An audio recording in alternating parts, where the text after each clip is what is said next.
Commotion as officers rushed the stage at Toronto's Nathan Phillips Square during an anti-racism event. Toronto police say two people on opposing sides had a scuffle and a number of individuals were taken into custody. Our cameras captured the moment police handcuffed a man. Police say this was an effort to break up the two sides and believe no charges will be laid. This event marked the International Day for the Elimination of Racial Discrimination and also honored the 50 people who were killed by a white supremacist in New Zealand. If it happened in New Zealand, which is the safest place on earth, it could happen anywhere, right? Unless we all come together and say stop.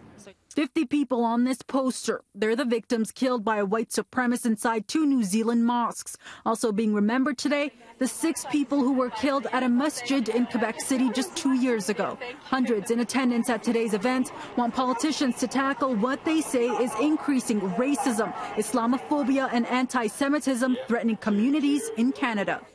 We know that anti-Semitism across North America is connected to broader forces of white supremacy around the world. We're here in solidarity with our Muslim siblings. When there's acts of violence being carried out in our name, we have a responsibility to speak out and also to take action against that growing white supremacy. And we want to send the message, strong message to politicians, not to use any hate, or any hate against immigrants. Minutes after the event started, attention is turned to a group just arriving.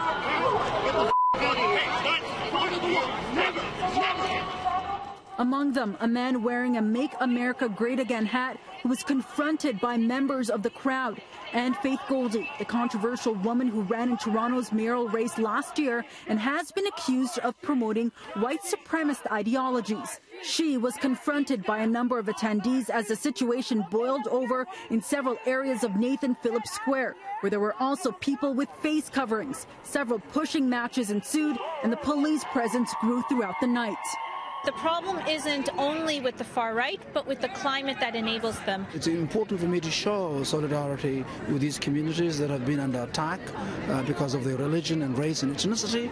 Today's event also brought awareness to a number of other issues, including migrant rights and fair wages. Shoes were also placed around a medicine wheel, representing the families torn apart.